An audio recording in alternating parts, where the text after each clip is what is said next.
Hi everyone, मैं हरेंद्र स्वागत करता हूं आपका सगुन डिफरेंस एकेडमी में। आज हम भैया जिस टॉपिक पे बात करने वाले हैं वो है भारत और चीन के बीच भारी तनाव। भारत और चीन के बीच में इतना भारी तनाव जनरेट हो चुका है कि कभी भी युद्ध का बिगुल बच सकता है, कभी भी युद्ध का बिगुल बच सकता है। पर भारत भी कमजोर नहीं है, भारत भी किसी चीज से कमजोर नहीं है। भाई तू लड़ेगा, तू ईंट मारेगा, हम पत्थर मारेंगे, पूरी टक्कर का सा हिसाब है भाई। और भारत के जो मित्र देश है ना, वो भी भारत को बहुत ज्यादा अपार मात्रा में सपोर्ट कर रहे हैं भाई। जिसके दोस्त तगड़े होते हैं ना, उसे किसी से डर नहीं लगता। बेशक मैं कमजोर हूं, अगर मेरे दोस्त बॉडी बिल्डर हो ना, अच्छी बॉडी बना रखी हो, पीछे वाले दोस्तों ने जो मेरे को सपोर्ट करने के लिए तैयार है, तो मैं किसी से भी भिड़ जाऊंगा, बशर्ते वो दोस्त ना मेरा पूर्ण रूप से सहयोग दे। पर जो भारत के 7 लोग बाग है ना, वो भारत का पूर्ण रूप से सहयोग देने को तैयार खड़े हुए हैं। कैसे भी ले लो, उनका तन मन धन हर तरीका से वो भारत के तरफ बोलने को तैयार हैं भाई। चीन और भारत के बीच में लफड़ा क्या है ये मैं बताता हूं। चीन और भारत के बीच में लफड़ा है, भारत अपनी सीमा पे अच्छी तरीका से डटा हुआ है, उसे कोई प्रॉब्लम नहीं है। ना तो वो साम्राज्यवाद चाहता है, ना ही वो लफड़े चाहता है, ना ही वो लड़ाई चाहता है। पर चीन की जो नीति है ना, चीन ऑलरेडी 18 से 19 देशों के बीच में, चीन का जो पंगा है ना, 18 से 19 देशों के जो चीन से सटे हुए देश है ना, सभी से उसका पंगा चला हुआ है। क्यों? क्योंकि उसकी नीति है साम्राज्यवाद की नीति, अपने साम्राज्यवाद को बढ़ाना, अपने देश की सीमा को बढ़ाना। वो कभी भारत की तरफ ड्रामा करता है, कभी किर्गिस्तान की तरफ ड्रामा करता है, कभी किसी दूसरे देश को परेशान करता है। भाई चीन का तो परेशान करने का कॉन्सेप्ट बहुत बढ़िया है। इसका बेस्ट एग्जांपल देता हूं, कोरोना। कोरोना को तो आप लोग जानते ही होंगे, कोरोना कोविड-19 पूर्ण रूप से ये स्थापित हो चुका था कि कोरोना चीन से फैला था। कोरोना जब चीन से फैला तो भाई साहब पूरे देश को उसने, पूरे वर्ल्ड को उसने परेशान करके रख दिया, जहां तक कि पूरे वर्ल्ड की अर्थव्यवस्था को एक झटके में नीचे ला के धर दिया उसने। क्लियर? ये बात तो आप समझते होंगे भाई। अब चीन का क्या है, चीन भारत देखो, और जो देश है चीन के चारों ओर जो देश सटीक है, वो देश थोड़े कमजोर देश हैं। उन कमजोर देशों पे तो भाई हर आदमी अपना कब्जा कर लेता है, पर भारत पे जब वो कब्जा करने की बात कर रहा है ना, तो भारत कमजोर देश नहीं है। भारत को लेकर उसके दिमाग में जो बदबू है ना, जो उसके दिमाग में बदबू चल रही है कि भारत पे मैं आसानी से कब्जा कर लूंगा, तो भाई चीन एक मेरी बात सुन ले। देख भाई, ये 1962 वाला तो भारत है नहीं, सन 1962 वाला तो भारत है नहीं, और ना ही ये पंडित जवाहरलाल नेहरू प्रधानमंत्री हैं भाई। मैं सीधी बात कहूंगा, ना तो ये प्रधानमंत्री पंडित जवाहरलाल नेहरू जैसे हैं, और ना ही ये 1962 वाला देश है भाई। आज 2021 चल रही है और भारत उस चरम सीमा पे है कि कोई भी देश भारत से लड़ने को तैयार हो जाए ना, तो बाकी 2 मिनट में हेकड़ी निकाल देगा। और भाई भारत का जो इस समय नेतृत्व कर रहे हैं ना, वो पंडित जवाहरलाल नेहरू नहीं है, नरेंद्र मोदी है भाई। नरेंद्र मोदी शांत रहते हैं, उनको भी दिख रहा है भाई भारत की आर्थिक स्थिति हमारी इतनी सही नहीं है, फिर भी हमारे लिए इतना बड़ा संकट सामने आ रहा है। पर भारत को कमजोर मत समझो। क्यों? क्योंकि भारत को ना, भारत की आर्थिक स्थिति की अगर मैं बात करूं तो हमारे आंतरिक रूप से आर्थिक स्थिति थोड़ी खराब है कि महंगाई बढ़ रही है, ये बढ़ रही है। पर भाई साहब उसने आर्मी के लिए हथियारों की कमी नहीं छोड़ी है। आर्मी को, अपनी आर्मी को इतना स्ट्रांग कर दिया है, अपने फौजियों को इतना स्ट्रांग कर दिया है कि कोई देश ना हम पे आसानी से कब्जा नहीं कर पाएगा। मैं 1962 वाली बात बताता हूं। 1962 में हमारे देश के प्रधानमंत्री कौन थे? पंडित जवाहरलाल नेहरू थे। पंडित जवाहरलाल नेहरू क्या थे? पंडित जवाहरलाल नेहरू चाहते थे शांति, चारों तरफ शांति बनी रहे, कोई भी दंगे फसाद ना हो, लड़ाई दंगे ना हो। क्लियर? उस टाइम क्या था, जब 1962 में युद्ध हुआ था ना भारत के साथ चीन का, तो उस समय चीन ने हमारे भारत से अक्साइन चीन छीन लिया था। हमारे भारत का जो उत्तरी इलाका है, उत्तर जम्मू कश्मीर लद्दाख के पास जो अक्साइन चीन है ना, 1962 के युद्ध में चीन ने हमसे उसे छीन लिया था। और उसने अरुणाचल प्रदेश के कुछ हिस्सों को भी हमसे छीन लिया था। तो चीन हमेशा कहता है कि भाई मैंने जब इनसे अक्साई चीन और अरुणाचल प्रदेश छीन लिया, तो भारत को भी मैं एक झटके में छीन लूंगा। पर उसकी ये दिमाग में जो बदबू है ना, ये बहुत खराब है। भारत कोई ऐसा वैसा छोटा मोटा देश नहीं है जिससे आसानी से छीन लो, और जिसके घर में एक इतना संपन्न आदमी बैठा हुआ है कि जिसके सामने वाला बोलने से पहले समझता है कि मैं बोल क्या रहा हूं, तो उसके सामने, उसके साम्राज्य में ऐसी बात कर रहा है भाई। नरेंद्र मोदी भाई शांत आदमी बेशक है, शांत आदमी बेशक है, पर बड़े खतरनाक आदमियों में गिनती है। वर्ल्ड के टॉप 10 आदमियों में नरेंद्र मोदी की गिनती है, ये बता रहा हूं मैं आपको। क्लियर। आज मैं आपको एक ऐसी बात बताऊंगा, मेरा एक दोस्त है जो फौजी है, इस समय लद्दाख की सीमा पर तैनात है, लद्दाख की सीमा पर तैनात है। तो मैं कह रहा था भाई क्या चल रहा है वहां, तो मैंने ऐसे ही नॉर्मली फोन कर लिया, तो कहने लगा भाई अब तो मैं कैंप में, पर हाँ हालत बहुत ज्यादा गंभीर है, हालत बहुत ज्यादा गंभीर है। भारत की तरफ से भी यहाँ इतने हथियार और इतनी आर्मी आई हुई है जिसका कुछ जवाब ना। ऐसे ऐसे डिफेंस सिस्टम लाए गए हैं, ऐसी ऐसी मिसाइल्स हैं कि भारत ना, अगर हमें ऑर्डर मिल जाए तो 10 किलोमीटर का हम 20 किलोमीटर चीन में घुस जाएं। उसने तो हमारा अक्साइन चीन छीना है, हम उसके चीन से आधा चीन ही छीन लें, इतनी सेना है हमारे पास। और ये छोटी छोटी आंखों वाला हमारा करेंगे क्या? इन्हें तो अगर हम बगल में दबा लेंगे तो मार देंगे, या बात का कोई दौरा ना है। इंडियन आर्मी में बंदा लंबा चौड़ा ढींगरा क्यों मांगते हैं भाई? इसीलिए तो मांगते हैं कि और देशों की सेना को तो बगल में दबा के मारते हैं। भारत की में भाई जब आर्मी की भर्ती होती है ना, आर्मी की भर्ती होती है तो तभी दिखते हैं वो सांकड़ी से, पतरे पतरे लौंडे जब ही दिखते हैं वो सांकड़ी से। और जब एक बार जब ट्रेनिंग पर चले जाते हैं ना, ढींगरा हो जाते हैं। सरकारी खाना खिलाया जाता है उनको भाई, सरकारी पैसे में इतनी जान होती है, उन्हें ढींगरा कर देती है। और उनकी सोच ना भाई, मैं मानता हूं कि सबसे सच्चा भारत का जो भक्त है, सबसे सच्चा भारत का जो भक्त है वो है एक फौजी। चाहे वो एयरफोर्स में हो, चाहे नेवी में हो, चाहे किसी में भी हो यार, कोई प्रॉब्लम नहीं है। अगर भाई तुम इस वीडियो को देख रहे हो ना, तो वीडियो को पूरा देखना, लास्ट तक देखना। मैं इसमें भारत की पूरी स्थिति और चीन की पूरी स्थिति आपको बता दूंगा, आप टेंशन मत लेना। क्लियर है भाई? भारत के सपूतों के लिए, भारत पर जो लद्दाख क्षेत्र में हमारे वीर जवान खड़े हुए हैं, उनके लिए सबसे पहले कमेंट में जय हिंद जरूर लिखना। सबसे पहले क्या लिखना? जय हिंद लिखना है भाई। क्लियर। अब मैं बात करता हूं उस फौजी के। उस फौजी ने बहुत सारी बातें मुझसे करी, तो कहने लगा यार हम बाहर के लोगों से नहीं डरते, हम किसी देश से नहीं डरते, कोई हम पे आक्रमण करेगा हमारा क्या होगा, हमें डर न लगे। मैंने कहा बहुत बढ़िया बात भाई, तेरे बहुत कर रहे इरादे, नौकरा कर रहे इरादे, तो भाई ये वर्दी पहन के आ जाता है। मेरे उन फौजी भाइयों से भी है जो फौज की तैयारी कर रहे हैं, उनके अंदर भी ये जज्बा, ये वर्दी पहन के आ जाता है। कहने लगा वर्दी में जान है भाई, इस वर्दी में वो जुनून है कि कुछ भी कर सकते हैं। पर यार हम बाहर के लोगों से तो लड़ सकते हैं, पर भारत के अंदर जो आंतरिक लड़ाई चलती है ना, आपस में लोग बाग लड़ते हैं, जातिवाद है, ये इनसे डर लगता है। मैंने कहा यार उस चीज को तू छोड़, बस देश की सेवा में लगा रहे। उसने कहा भाई तू क्या कह रहा है, तेरे से पहले ही मैं देश की सेवा में लगा हुआ हूं, मैं डरता नहीं हूं। उस बंदे का कहना था मैं डरता नहीं हूं। क्लियर। और भाई अब मैं बात करना चाहूंगा 1962 के युद्ध की। 1962 के युद्ध हम क्यों हारे, उसका रीजन था सबसे बड़ा प्रधानमंत्री और कृष्णन मेनन। क्या था? दो आदमी थे जिन्होंने भारत की स्थिति पर काम कराया। एक तो थे हमारे कृष्ण मेमन, क्या मेमन नाम था उनका, कृष्णन मेमन, जो रक्षा मंत्री थे, जो उस समय जब 1962 की लड़ाई हुई तब वो लंदन में थे।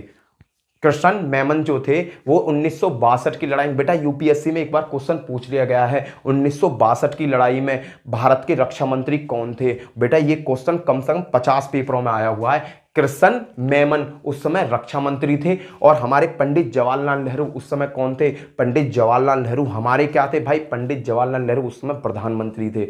और प्रधानमंत्री ने क्या किया, जब वो नेपाल गए, एक नेपाल विजिट दौरे पे गए, तो उन्होंने जब वो काठमांडू एयरपोर्ट पर उतरे तो वहां पत्रकारों ने पूछा कि चीन और भारत के बीच में जो तनाव है, अक्साइन चीन की तरफ 1962 वाले युद्ध की बात बता रहा हूं, कि उसमें जो तनाव है उसमें आपका क्या कहना है? तो उस समय उनके मुंह से ये निकल गया कि हम भी तैयार हैं, हम भी तैयार हैं। भाई इतनी सी बात पर ही ना भाई उस टाइम हो गया पंगा। अक्साइन चीन और पाकिस्तान के चीन और भारत के बीच में भीषण युद्ध हो गया। और उस समय हम क्यों हारे, उसका रीजन पता है क्या था? उस समय हारे थे फौजियों की कमी। 1947 में देश आजाद हुआ, 1962 में युद्ध हो गया। यार आर्थिक स्थिति इतनी गड्ढे में थी कि बताया नहीं जा सकता। हथियार बेशक थे चलाने के लिए, पर गोलियां नहीं थी। हथियार बेच सकते पर गोलियां नहीं थी। पर चीन तो ऑलरेडी भाई संपन्न देश रहा है शुरू से स्टार्टिंग से ही चीन ना संपन्न देशों में गिनती है चीन की। तो भाई उस समय हमें हार का मुंह देखना पड़ा। क्यों? क्योंकि वहां फौजियों को खाने की कमी, कपड़ों की कमी, हथियारों की कमी, गोली बारूदों की कमी, भाई इतनी कमी थी हमारे पास। तो हम कैसे लड़ लेते यार? जब तुम्हारे पास हथियार ही नहीं है तो सामने वाले के पास हथियार है तो वो तो तुम्हें हथियार से बजा देगा तुम्हारी पुंगी। वही हिसाब हमारे साथ भारत में 1962 में हुआ था। पर एक चीज बहुत कामयाब थी हमारे पास उस समय, एयरफोर्स और नेवी। 1962 के युद्ध में थोड़ी सी जो हमारी पावर अच्छी थी वो थी एयरफोर्स और नेवी में। पर कृष्ण मेमन ने उन्हें आदेश ही नहीं दिया कि तुम आगे बढ़ो। ये उनका सबसे बड़ा गलत पॉइंट था।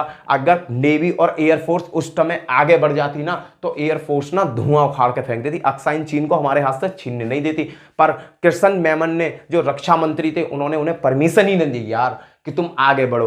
भाई कुछ ना हुआ। जब आर्थिक स्थिति भारत की खराब थी तो भारत और पाक चीन के बीच में समझौता हुआ और चीन ने हमारा अक्साइन चीन हमसे छीन लिया। साथ में उसी पीरियड में भाई अरुणाचल प्रदेश का भी आधा हिस्सा, अरुणाचल प्रदेश पर वो काफी हद तक चढ़ाए थे चीनी लोग, अरुणाचल प्रदेश पर ज्यादा हद तक चढ़ाए थे। भाई जब उन्होंने संधि हुई, संधि में क्या हुआ कि भाई यही युद्ध को विराम कर दिया जाए, युद्ध को रोक दिया जाए। जब युद्ध रुका तो चीन ने अक्साइन चीन और अरुणाचल प्रदेश जो काफी हिस्सा उन्होंने छीन लिया था, उस हिस्से से उन्होंने पीछे अपना कदम हटाया। कुछ अरुणाचल प्रदेश भी हमारा उनके कब्जे में चला गया। भाई कृष्ण मेमन की वहां बहुत बड़ी कमी हुई थी। अगर एयरफोर्स को कर देते ना आगे तो एयरफोर्स कुछ भी ना होता, तो कुछ ना कुछ तो काम करती। पता है क्यों कुछ ना कुछ काम क्यों करती? भाई एयरफोर्स देखो, इंडिया आज भी अगर युद्ध में भाग लेती है ना, और युद्ध में युद्ध होता भी है, पहले तो ये बात करो कि भाई युद्ध हो या नहीं। भारत के जो प्रधानमंत्री हैं सभी लोग हैं बराबर यही काम पर लगे हुए हैं, यही चीज पर कॉन्सेंट्रेट डाल रहे हैं कि भाई कैसे भी युद्ध हो नहीं। बेटा जब युद्ध होता है ना तो दो घरों का नाश होता है। तुम अपने गांव में देख लो, अपने शहर में देख लो, जब दो परिवारों के बीच में लड़ाई होती है ना तो दोनों परिवार पहले नंबर तो आदमियों से नुकसान भोगते हैं कि लड़ाई दंगे में डंडा लग जाए या कुछ चीज लग जाए, आपस में चोट लग जाए। पहले तो चोट लगी, चोट को सही कराने में फिर कचहरी, ये भाग वो भाग, बहुत ज्यादा पैसा की बर्बादी होती है। ये तो एक छोटे छोटे घरों की बात है बेटा, ये तो इंटरनेशनल लेवल की बात है। अगर चीन और भारत आपस में भिड़ते हैं तो कितना भारी भरकम नुकसान भारत को और कितना भारी भरकम नुकसान चीन को उठाने को मिलेगा। क्लियर है भाई? अब तो बात करते हैं 1962 वाली बात आपके समझ में आई, जहां से कई क्वेश्चन आपके उठते हैं। रक्षा मंत्री कौन थे? कृष्ण मेमन थे। एयरफोर्स और नेवी को उन्होंने परमिशन नहीं दी। कई बार क्वेश्चन में यही उठाए बेटा, डिफेंस का एग्जाम देने जा रहे हो, एनडीए सीडीएस एयरफोर्स नेवी का, वहां से यहां 1962 वाले युद्ध से क्वेश्चन उठता है। और क्वेश्चन कौन सा उठता है? क्वेश्चन यही उठता है कि उस समय रक्षा मंत्री कौन थे। कॉपी पे लिख लो भाई, लिख लो भाई। 1962 में जो कृष्ण मेमन जो थे वो हमारे रक्षा मंत्री थे, और जिस समय 1962 का युद्ध हुआ वो भारत में प्रेजेंट भी नहीं थे, वो थे लंदन। कहां थे? वो थे लंदन। क्लियर भाई? बात करना चाहूंगा आगे की तरफ आगे की तरफ बात करना चाहूंगा। अब गलवान घाटी की अगर मैं बात करता हूं तो 15 जून को गलवान घाटी में आक्रमण हुआ। 15 जून में क्या हुआ? गलवान घाटी में आक्रमण हुआ। चीनी जो लोग थे वो गलवान घाटी में घुस गए। गलवान घाटी कहाँ है? ये भारत के उत्तरी इलाके में है गलवान घाटी। गलवान घाटी का आपने युद्ध सुना भी हो। गलवान घाटी में जब युद्ध हुआ था ना तो चीनी लोग भारत की सीमा में घुस गए, बट भारतीयों ने भी डट के उनका मुकाबला किया, उनको ऐसा पीछा भगाया जैसे कि पूछो मत। कहने का मतलब हमारे यहाँ से एक सुई भी तुम उठा नहीं सकते। हमारी सीमा में अगर एक सुई पड़ी है ना तो तुम्हारी औकात नहीं कि तुम उस सुई को उठा लो। आज वो है भारत, आज वो है भारत। समझ रहे हो? भारत की पावर को कम मत समझो। लाखों देखो, चीन जब गलवान घाटी का युद्ध हुआ था ना तो गलवान घाटी के एक न्यूज में, और उन्होंने कहा था, जिनपिंग ने कहा था कि कुछ ही देर लगेगी, कुछ ही देर में भारत को ना मैं भारत पे कब्जा कर लूंगा, भारत के कई क्षेत्रों को कब्जा लूंगा। कुछ इस तरीका का अनाउंस किया था चीन ने आक्रमण के समय। तो मोदी साहब जो थे ना उस समय बोले नहीं थे, मोदी साहब बोले नहीं, शांत रहे। और उन्होंने ना शांत रहकर कुछ ही टाइम में लाखों की मात्रा में लद्दाख में आर्मी भेज दी। लद्दाख में कुछ ही टाइम लगा, कुछ ही टाइम में वहां आर्मी भेज दी। 8 घंटे के अंदर अंदर लद्दाख में इतनी आर्मी प्रेजेंट हो गई थी कि 5 मिनट अगर चीन कुछ भी हरकत करता गलवान घाटी में तो अपार मात्रा में फौजी वहां पहुंच जाते और वहां सीधा फिर बातें नहीं होती, फिर वहां घूसा वास्ता कर्रा वाला।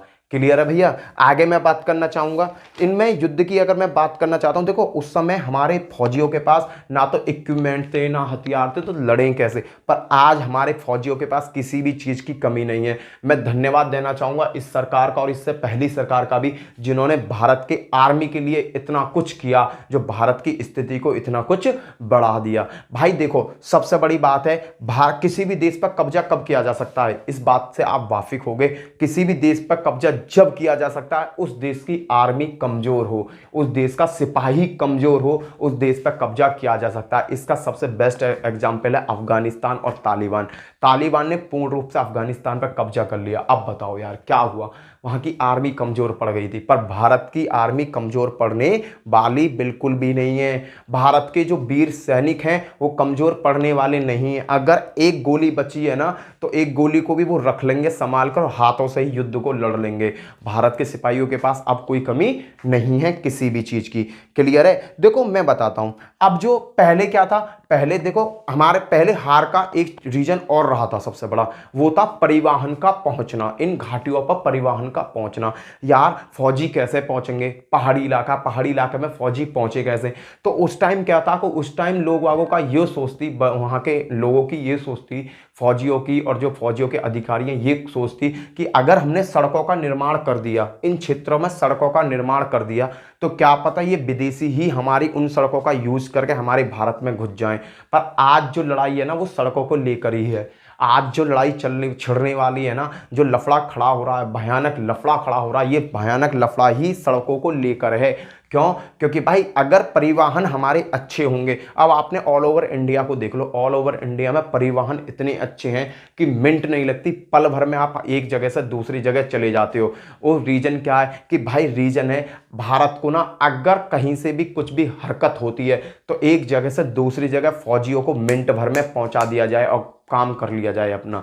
ये है परिवहन का लफड़ा। जो लफड़ा मेन चल रहा है ना चीन और भारत के बीच में, जो मेन लफड़ा चल रहा है वो है आपका किसका लफड़ा है? वो है मेन सड़कों का ही लफड़ा है। हमारी जो मेन सड़क है ना, मेन सड़कों को बॉर्डर से जोड़ दिया गया है। चीन इस बात का उल्लंघन कर रहा है कि इन सड़कों को क्यों जोड़ा जा रहा है। चीन इन बातों से को उल्लंघन क्यों कर रहा है? उसे पता है कि अगर मैं कुछ भी थोड़ी मैंने कार्रवाई करूंगा तो मिनट नहीं लगेंगी, सेकंड ना लगेंगी, सेकंडों में सिपाही ही सिपाही, फौजी ही फौजी हमारे यहाँ बॉर्डर पर नजर आएंगे और भारी मात्रा में हथियार भी यहाँ से ट्रांसपोर्ट किया जा सकता है, एक जगह से दूसरी जगह ले जाया जा सकता है। भाई पहाड़, अब देखोगे उत्तरी भारत जो है ना, उत्तरी भारत पूर्ण रूप से हिमालय का पहाड़ी और पठारी क्षेत्र है। पहाड़ी क्षेत्र है, बहुत मात्रा, वहाँ पहाड़ बहुत हैं। वहाँ आक्रमण करना, और ठंड का इलाका है, वहाँ आक्रमण करना या युद्ध करना बहुत बड़ी चुनौती का, जियोग्राफिकल जो है ना हमारे यहाँ का भौगोलिक स्थिति जो है वो उत्तर भारत की बड़ी विचित्र है। जो पहाड़ी इलाका है हमारे यहाँ, हिमालय क्षेत्र जो है, वहाँ बहुत विचित्र कहानी है भाई। मैं तुम्हें सही बता रहा हूँ कि वहाँ ना अपार मात्रा की तो ठंड पड़ती है। यहाँ में ठंड में ना अच्छे से अच्छे आदमी का ब्लड जम जाए, अच्छे से अच्छे आदमी का ब्लड जम जाए। और वहां पर परिवहन की भी सुविधा इतनी अच्छी नहीं है। पर भारत इस चीज़ों पर निरंतर काम कर रहा है, अपने फौजियों को अच्छे से अच्छे इक्विपमेंट दे रहा है, टेंट दे रहा है, जिससे उन्हें ठंड से बचाया जा सके। और एक से बढ़कर एक हथियार की टेक्नोलॉजी भारत उनको प्रोवाइड कर रहा है। उसके बाद में मैं बात करना चाहूँगा कि भाई देखो, भारत की तरफ सपोर्ट में कौन कौन खड़ा है, भारत की तरफ सपोर्ट में कौन कौन खड़ा हुआ है, भारत को सपोर्ट कौन कौन कर रहा है।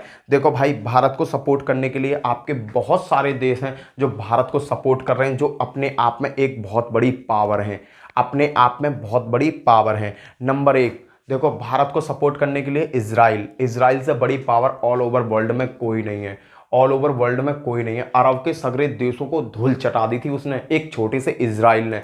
इजराइल बेटा कोई छोटा मोटा देश नहीं है, छोटा सा बेकत देश, छोटा सा, पर टेक्नोलॉजी और हथियार के मामले में सबका ना, वो पूछो मत क्या है भाई, सबका ना सबसे ऊपर है बंदा वो। ये लगा लो, ऐसी टेक्नोलॉजी और ऐसे हथियार इजराइल के पास हैं कि उनकी टक्कर कोई ले नहीं सकता। और भाई साहब पूर्ण रूप से इजराइल जो है ना, इजराइल जो पूर्ण रूप से भारत की सपोर्ट में 24 घंटे खड़ा रहता है। अगर कहता है कि अगर भारत में कोई भी थोड़ी सी भी हरकत होती है तो उसको ना हर जाना। ये लगा लो कि वो भारत से नहीं लड़ रहा है, वो भारत से नहीं लड़ रहा, वो सीधा डायरेक्टली इजराइल से लड़ रहा है। इजराइल डायरेक्टली कह देता है कि भारत मैं तेरे साथ हूँ। सबसे बेस्ट फ्रेंड है इजराइल। इंडिया का सबसे बेस्ट फ्रेंड कौन है? इजराइल। इसका एग्जाम्पल बताता हूँ। अभी रिसेंटली हमारे 5 सैनिक शहीद हुए कश्मीर मैटर में। अभी आपको पता हो 5 से 6 दिन पहले।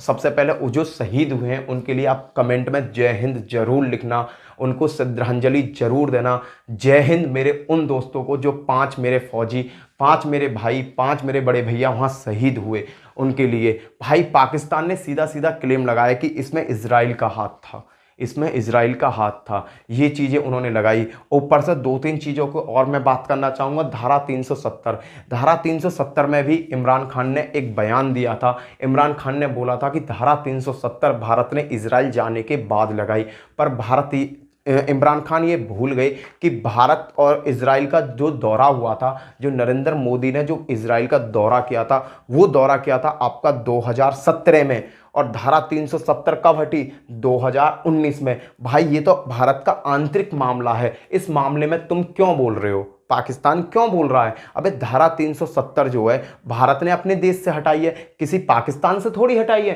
पर तुम्हें हक नहीं है बोलने का। पर कुछ नहीं यार, सब चीजें देखी जाती हैं। क्लियर? धारा 370 पर भी इमरान खान ने ये बयान दिए थे कि इजराइल जाने के बाद में इन्होंने धारा 370 हटाई है। क्लियर? पर भारत ने उस चीज का कोई विरोध नहीं किया। अब भारत पाकिस्तान ये आरोप भी लगाता है जो 5 या 6 दिन पहले युद्ध हुआ है, उस युद्ध में इजराइल ने भारत की मदद करी है।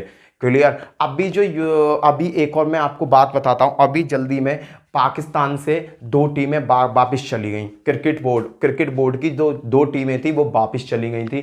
कौन कौन सी? इंग्लैंड और न्यूजीलैंड। इंग्लैंड और न्यूजीलैंड का वहां मैच होना था, पर वो किसी कारणवश वहां से वापिस चली गई। तो उसका सीधा सीधा क्लेम, पहले तो देखो इमरान खान क्रिकेट से लिंक रखने वाले प्रधानमंत्री हैं, वहां के क्रिकेट से लिंक रखने वाले प्रधानमंत्री हैं, तो उनको इस चीज का बहुत बड़ा सदमा लगा। उन्होंने कहा कि भारत, बेशक भारत के जो क्रिकेट बोर्ड है उसके पास बहुत ज्यादा पैसा है, बहुत ज़्यादा अपार मात्रा में पैसा है, वो किसी भी देश के साथ समझौता इजीली कर सकता है, पर भारत का इसमें हाथ है, जिसने मेरे यहाँ से मेरा अपमान कराया। न्यूजीलैंड और इंग्लैंड मेरे यहाँ बिना मैच खेले वापस चली गई। ये पाकिस्तान के लिए बड़ा वो है भाई। उन्होंने सीधा कहा है, उन्होंने सीधा दावा दिया कि विश्व में सबसे ज़्यादा जो पैसा खिलाड़ियों पर खर्च किया जाता है, बीसीसी बोर्ड करती है, भारतीय क्रिकेट बोर्ड करती है, अपने प्लेयरों पे पैसा ज़्यादा खर्च करती है। तो उन्होंने ये सीधा सीधा आरोप 2 लगाए। नंबर 1, न्यूजीलैंड इंग्लैंड को पाकिस्तान में मैच नहीं हुआ, वो वापस चले गई, उसमें भारत का हाथ है। नंबर 2, 370 हटाई, उसमें भारत का इजराइल ने मदद करी। और उन्होंने ये भी कहा कि अभी जो पाकिस्तान वहाँ पे कश्मीर में जो मुद्दा उठाया गया था, कश्मीर में जो लफड़ा हुआ था जिसमें हमारे 5 शहीद हो गए, फौजी शहीद हो गए, उसमें भी इजराइल का हाथ था। भाई 5 फौजी बेशक हमारे यहाँ के शहीद हों, पर उन फौजियों की टीम ने मट्टी खराब कर दी। पूरे जो घुसपैठी जो घुसे हुए थे ना, जगह जगह छिपे हुए थे, भाई साहब सबको ढूंढ ढूंढ के मारा, किसी को नहीं छोड़ा। इस तरीके की आर्मी को मैं सलाम करता हूं भाई। भारत की जो आर्मी है ना, उसको तो वाकई में दिल से सलाम निकलता है भाई। भारत जैसे वीर सैनिक किसी देश में देखने को नहीं मिलते। भारत के वीर सैनिक को ना भाई दिल से सलाम निकलते हैं, और हमें ऐसे लोगों की रेस्पेक्ट हमेशा करनी चाहिए। भारत के सैनिक जो भी है ना, भारत की वर्दी पहना हुआ है, उसके तो हमें हमेशा रेस्पेक्ट करनी चाहिए। क्लियर भाई साहब? अब देखो एक और बात थी, देखो मैं इजराइल का सपोर्ट भारत के लिए क्यों बता रहा हूं, उसका रीजन बताता हूं। सन 1999 का युद्ध हुआ था, कारगिल युद्ध, पाकिस्तान और भारत के बीच में सन 1999 में एक युद्ध हुआ था, जिस युद्ध का नाम है कारगिल युद्ध। उस कारगिल युद्ध में भाई साहब पूर्ण रूप से सहयोग दिया था आपकी इजराइल ने भारत का। बेशक सामने से नहीं दिया, पीछे से दिया, पर पूर्ण रूप से सहयोग दिया था। क्लियर? पहला भारत की तरफ जो पूर्ण रूप से खड़ा हुआ है वो है देश आपका इजराइल। दूसरे देशों की अगर मैं बात करता हूं, तो दूसरे देश की बात है वो है अमेरिका। अमेरिका भी भारत का सपोर्ट करने के लिए पीछे नहीं हटेगा। भारत की सपोर्ट करने के लिए अमेरिका पीछे नहीं हटेगा। अमेरिका भी पूर्ण रूप से भारत को सपोर्ट करेगा, क्योंकि भारत और अमेरिका, देखो अमेरिका की राजनीति बेशक अलग हो, पर इस टाइम वो भारत को सपोर्ट करने को खड़ा हुआ है। तीसरे देश की बात करता हूं, वो है रूस। ये 3 देश भारत विश्व के सबसे पावरफुल देशों में गिनती है। तीसरा देश है आपका रूस। रूस पूर्ण रूप से भारत की सपोर्ट करे या ना करे, इस पर थोड़ा सा संदेह है, पर रूस भी पीछे नहीं हटने वाला। अब रूस भी पीछे नहीं हटने वाला, वो भी भारत को सपोर्ट करेगा। रसिया जो है भारत को पूर्ण रूप से सपोर्ट करेगी। देखो सपोर्ट क्यों नहीं करेगी, इसका लफड़ा मैंने क्यों बताया, पूर्ण रूप से अनपूर्ण रूप से क्यों बता रहा हूं, क्योंकि भाई अमेरिका और रूस के बीच में थोड़ा 36 का आंकड़ा रहता है, जब अमेरिका भारत की साइड पूर्ण रूप से देगा तो रूस बेशक कुछ भी हो, कैसे भी करे, फिर भी भारत की सपोर्ट जरूर करेगा। और उसके बाद में आता है एक भारत का बड़ा प्यारा सा दोस्त, सबसे बढ़िया दोस्त, उसका नाम है जापान। जापान भी भाई कम मत समझो, जापान टेक्नोलॉजी के मामले में इतना बावा है कि भाई उसकी टेक्नोलॉजी की तो बात कुछ कही नहीं जा सकती। जापान के बहुत सारे कंपनीज इन्वेस्टमेंट भारत में है, और भारत के बहुत ज़्यादा इन्वेस्टमेंट जापान में, ये आपस में बिजनेस भी बहुत अच्छा करते हैं। तो जापान भी भारत की साइड पूर्ण रूप से है, साइड अपना पूर्ण सहयोग दिखा रहा है कि भाई मैं भी तेरे साइड हूँ, तू पीछे हट मत, अगर कुछ पंगा होता, कुछ लफड़े होते तो मैं तुझे सपोर्ट करूंगा। क्लियर। आगे बात करना चाहूंगा किर्गिस्तान की। किर्गिस्तान भाई, किर्गिस्तान एक ऐसी जगह है जो भाई रूस के एरिया में आती है। इस बात को जरा ध्यान से सुनना, क्योंकि किर्गिस्तान से कई बार पेपर में क्वेश्चन उठा है। विश्व की सबसे ज्यादा यूरेनियम की खान जो है, विश्व की सबसे ज्यादा यूरेनियम की खान किर्गिस्तान में पाई जाती है, याद रखना। विश्व में सबसे ज्यादा जो यूरेनियम उत्पादक देश है वो है आपका किर्गिस्तान। पर किर्गिस्तान के पास वो इक्विपमेंट नहीं है, वो इक्विपमेंट नहीं है जो उस यूरेनियम का यूज कर सके, उस यूरेनियम का यूज कर सके। पर भारत और किर्गिस्तान के बीच में रिलेशनशिप शुरू से ही बहुत अच्छी है। बेशक उस देश की आबादी कम है और देश भी छोटा है, बट उस देश की सपोर्ट भारत हमेशा करता हुआ आया है और करता रहेगा। किर्गिस्तान को जब भी फाइनेंशियली प्रॉब्लम होती है, किसी भी चीज़ की प्रॉब्लम होती है, तो किर्गिस्तान की मदद करने के लिए भारत सबसे आगे आता है। जब भारत किर्गिस्तान की मदद करने के लिए आगे आता है तो रूस इस बात से बहुत ज़्यादा खुश होता है, क्योंकि रूस का भी एक अंग भाग है किर्गिस्तान। रूस का क्या है? अंग भाग। रूस के आसपास के जो 7 देश हैं, किर्गिस्तान, ताजिकिस्तान, कई देश हैं आपके, 7 देश हैं। उन देशों के साथ अगर कोई युद्ध करता है तो पूर्ण रूप से सपोर्ट करना और पूर्ण रूप से उनकी रक्षा करने की रेस्पॉन्सिबिलिटी जो है भाई वो रूस की है। क्यों? क्योंकि वो रूस की सीमा में आते हैं, रूस के एक क्षेत्र में आते हैं, और रूस का और उन रूस से चारों ओर चिपके हुए इन 7 देशों के बीच में आपस में संधि है। क्यों? क्योंकि इनमें सबसे ज़्यादा शक्तिशाली उस जगह रूस है। अगर किर्गिस्तान और कुछ देश जो हैं उन पर कोई देश आक्रमण बोलता है तो भाई रूस सामने आ जाता है। इस चीज़ का सबसे बेस्ट एग्जांपल बताता हूँ। आज से कुछ टाइम पहले किर्गिस्तान पर चीन ने अपना पैसा इन्वेस्ट किया और चीन ने किर्गिस्तान की काफ़ी ज़मीन हथिया ली, काफ़ी ज़मीन हथिया ली, जैसे वो इस समय भारत के साथ कर रहा है। काफ़ी ज़मीन हथिया ली भाई। हथियाने के बाद में किर्गिस्तान को जब इस वास्तविकता का पता चला तो किर्गिस्तान ने वहाँ के चीन का इन्वेस्टमेंट ख़त्म कर दिया और चीन को अपने यहाँ से वापस कर दिया कि भाई तुम जाओ यहाँ से, यहाँ इन्वेस्टमेंट नहीं करो। तो चीन ने वहाँ तीसरी आंख दिखाई अपनी कि ऐसा नहीं होगा, ऐसा होगा। जैसे ही उसने दिखाई तो पता है किर्गिस्तान ने क्या किया? किर्गिस्तान ने तुरंत उन्हें धमकी दे दी रूस की, और रूस भी सामने से बोल पड़ा कि मेरे इस छोटे से देश से पंगा लेने की कोशिश मत करो, वरना इसका हर्जाना आपको बहुत बड़ा देना पड़ेगा। तो भाई किर्गिस्तान जो है ना, किर्गिस्तान भाई छोटा देश बेशक है, पर किर्गिस्तान में जो खाने हैं यूरेनियम की, बहुत अपार खाने हैं। भारत के पास वो चीज़ें हैं, वो इक्विपमेंट हैं जो किर्गिस्तान में जो जनरेट होता है यूरेनियम, उनका सही यूज कर सके। तो भारत और किर्गिस्तान के बीच में आपस में बहुत प्यारी दोस्ती है, और किर्गिस्तान और चीन की आपस में 36 का आंकड़ा है, कर्रा वाला।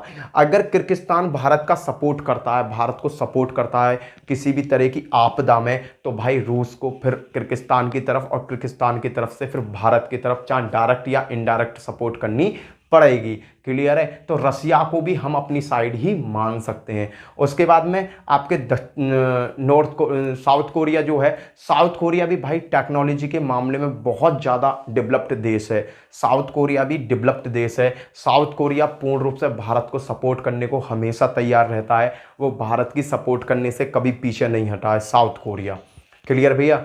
और भाई और देखो, मैंने विश्व के वो महान देश गिनाए हैं आपको, कौन कौन से? अमेरिका, रूस, Japan, Kyrgyzstan, south Korea, Russia. ये भारत के बड़े बड़े दोस्त हैं जो भारत की तरफ मित्रता का हाथ बढ़ाए हुए हैं और भारत से इनकी अच्छी खासी मित्रता है। क्लियर? अब मैं बात करना चाहूँगा, हमारे जो देश के लोग हैं ना, वो पता है क्या करते हैं? मैं अपना कॉमन सेंस बताता हूँ। कॉमन सेंस क्या, नॉर्मली बात बताता हूँ। जैसी बातें यहाँ होती हैं ऐसी बातें भी आपके यहाँ होती होंगी कि भाई मोदी कभी यहाँ चला गया, मोदी कभी वहाँ चला गया, मोदी कभी यहाँ चला गया, भारत के पैसे को बर्बाद कर रहा है। भैया ये भारत के पैसा को बर्बाद ना कर रहा हो, सीधी सीधी बात है। ये भारत के पैसा को तो कर रहा बर्बाद। भाई मित्रता कब बनती है? मित्रता बनती है एक दूसरे के मिलने से। मित्रता बनती है एक दूसरे के मिलने से, तब जाके मित्रता बनती है। सपोज करो आप मुझे देखते हो, मेरे से बात नहीं करते हो, तो मेरे और तुम्हारे बीच में कोई मित्रता नहीं है। मेरे लिए आप स्टूडेंट हो, मैं तुम्हारे लिए आपका टीचर हूँ बस। अगर आप मेरे से कॉलिंग पे बात करोगे तो मेरी आपसे धीरे धीरे मित्रता बढ़ने लगेगी, मैं आपके बारे में सोचने लगूंगा और आप मेरे बारे में सोचने लगोगे। भाई जाने जब देखो दूरियां कब बढ़ती हैं, दूरियां बढ़ती हैं किसी से आपकी दूरियां हैं और आप दूरियों को और बढ़ाते चले जाओ तो दूरियां बढ़ती चली जाएंगी।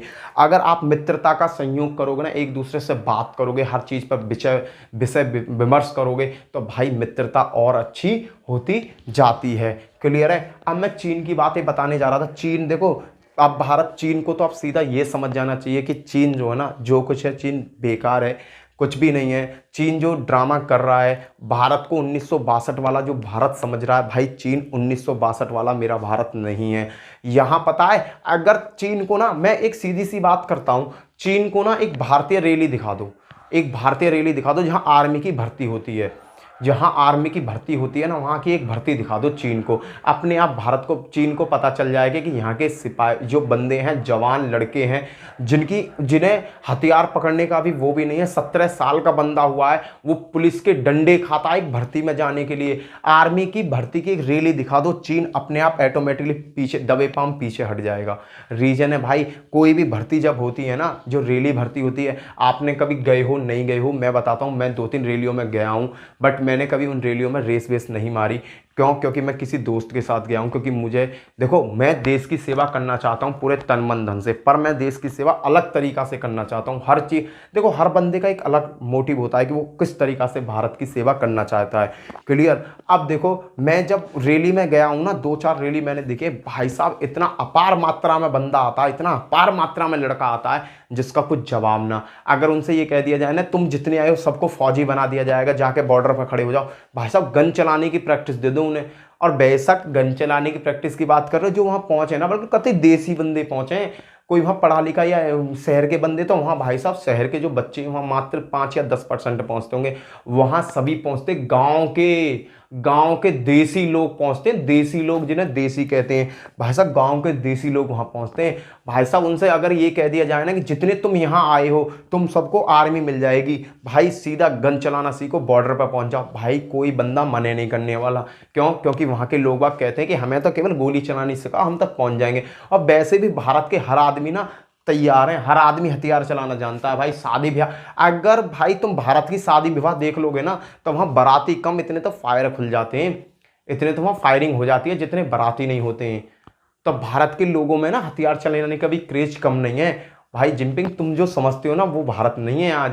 अगर इस चीज से मन नहीं भरता है तो रेलवे की एक भर्ती का रजिस्ट्रेशन दिखा दो उन्हें। अगर वो कहते हैं कि मुझे वो नहीं देखना, फिजिकल नहीं देखना, तो उन्हें एक रेलवे का वो दिखा दो, डेमो दिखा दो कि रेलवे ने वैकेंसी, बताना करोड़ों की मात्रा में तो फार्मों का रजिस्ट्रेशन हो गया था। उनसे कह दो कि एक छोटी सी भर्ती के लिए मेरे देश के बंदे, मेरे देश के लड़के इस चीज़ के लिए तैयार हैं। तो भाई चीन, तू सोच, एक रेलवे की भर्ती के लिए जो केवल भारत में ही भर्ती कराई जाएगी, उसके लिए इतने रजिस्ट्रेशन हो गए।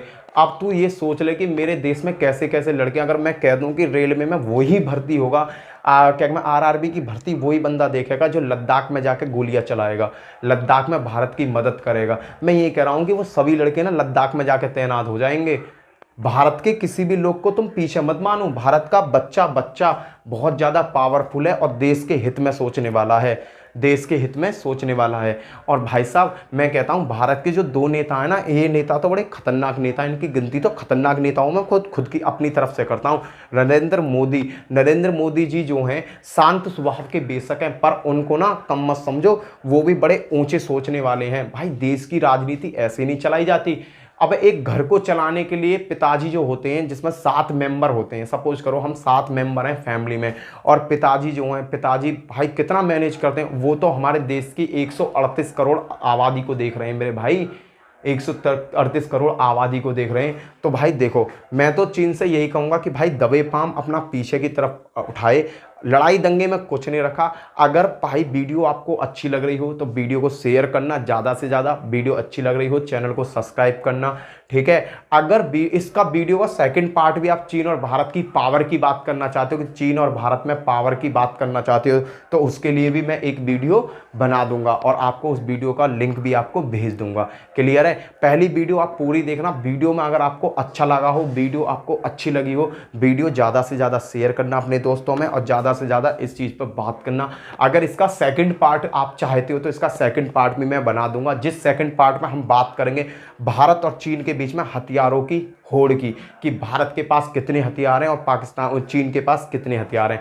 एक बात कर रहे थे कि भाई भारत और चीन की तो सेना में, भारत चीन जनसंख्या की बात करता हूं तो चीन की जनसंख्या के मामले में चीन जो है ना भारत से काफ़ी आगे है।